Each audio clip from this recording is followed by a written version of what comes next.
हम औरत को अपनी इज्जत करवाना आता ही नहीं है।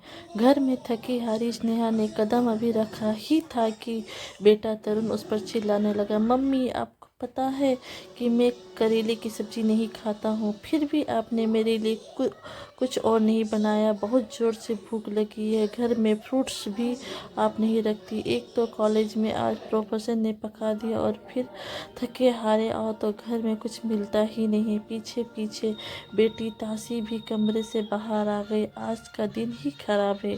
एक तो क्लास टेस्ट अच्छा नहीं गया और आपने मेरे लिए सलाद काट कर नहीं रखा।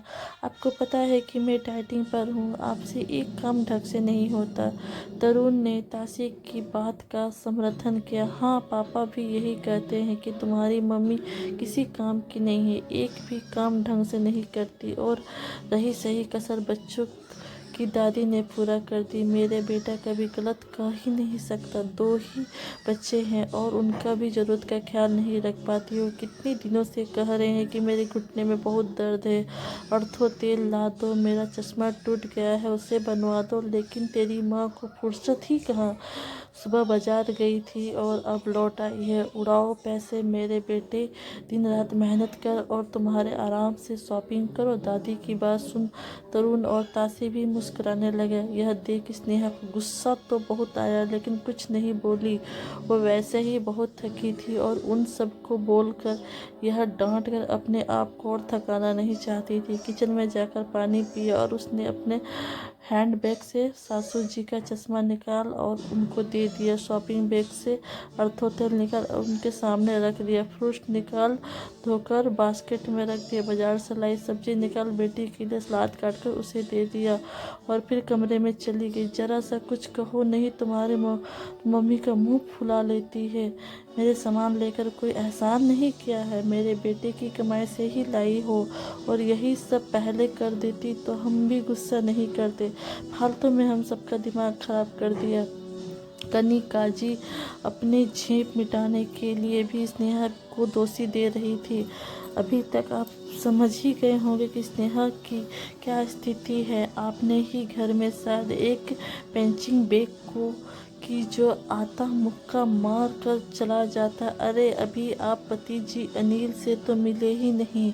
जब घर के बाकी सदस्य का यह व्यवहार था तो उनसे कुछ अलग भी उम्मीद बिल्कुल भी मत करिएगा। शाम को घर आते ही कनिका जी ने दिन का सारा ब्यौरा बेटे को सुना दिया कि स्नेहा वजह से तरुण और तासी भूखे रह गए हैं और बाजार से लौट कर आई है तो वह भी दवा समय पे नहीं खाई है। अनिल का मूड ऑफिस में बॉस की डांट के कारण वैसे ही बहुत खराब था और घर आकर स्नेहा की शिकायत, उसका सारा गुस्सा स्नेहा पर फूट पड़ा। यार तुम करती क्या हो घर में? मैं ऑफिस में बॉस की डांट सुनूं और घर में आकर तुम्हारी काम चोरी की शिकायत सुनूं, किसी काम की नहीं हो। मेरे घर अगर तुमसे नहीं संभला जा रहा तो साफ साफ कह दो, मैं नौकर रख लेता हूँ, कम से कम इस रोज रोज की शिकायत से बच जाऊंगा।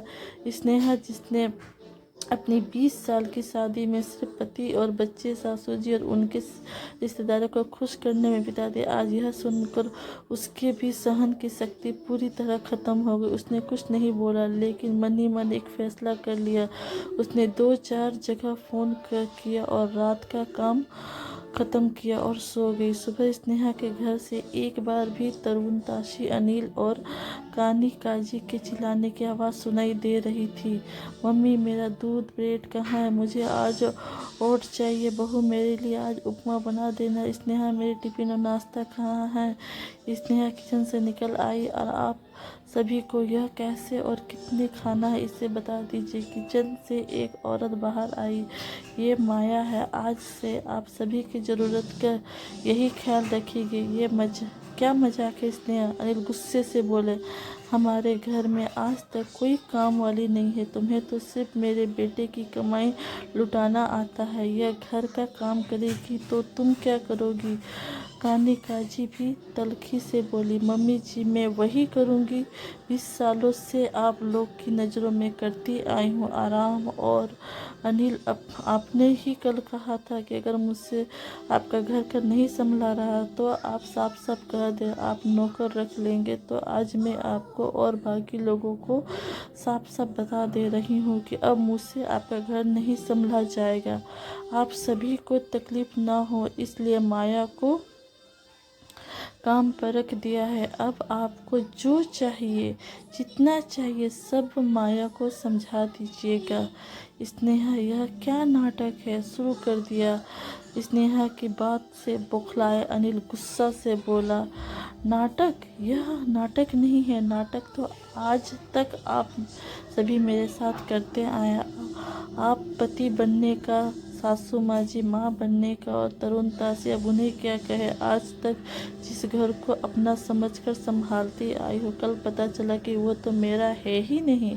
औकात इस घर में एक नौकर की है या फिर शायद उससे भी बुरी। सुबह से लेकर रात तक सिर्फ और सिर्फ आप लोगों के बारे में सोचती, चिंता करती, लेकिन कभी बदले में मैं मीठा दो बोल नहीं सुनती। सासू माँ जी को देखकर मम्मी जी मैं बाजार घर की आपके बच्चों के लिए, आपके बेटे की ज़रूरत के लिए सामान लेने गई थी। आपके बेटे की कमाई से आप अपने लिए कुछ नहीं लाई। थकी हारी धूप में घर आई, किसी ने एक गिलास पानी भी नहीं पूछा। उल्टा शिकायतों का बैग लेकर सब शुरू हो गए मुझ पर चिल्लाना। तरुण के कॉलेज में कुछ गलत हुआ तो उसका गुस्सा मेरे ऊपर निकाल दिया। ताशी का पेपर खराब हुआ तो उसने भी अपना गुस्सा मुझ पर निकाल दिया।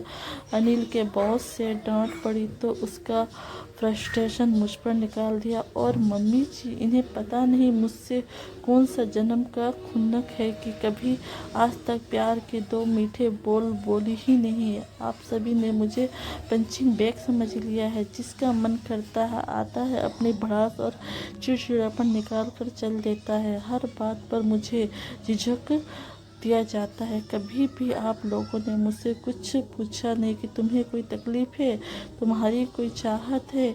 इनमें से आप लोगों की कोई गलती नहीं है, क्योंकि हम औरत को अपनी इज्जत करवाना आता ही नहीं है।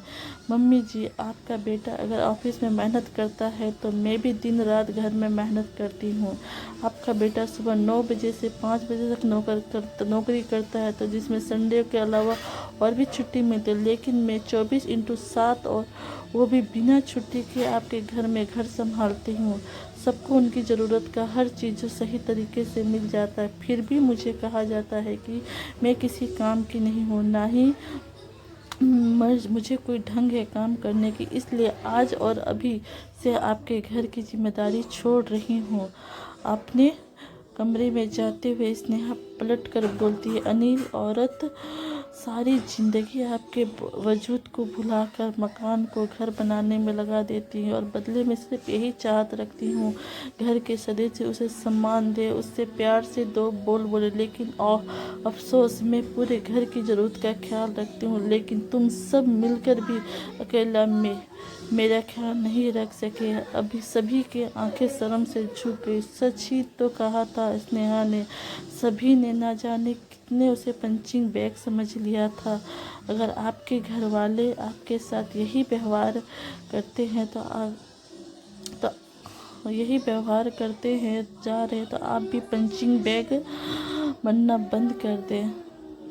कहानी अच्छी लगी हो तो वीडियो को लाइक कीजिए, सब्सक्राइब कीजिए।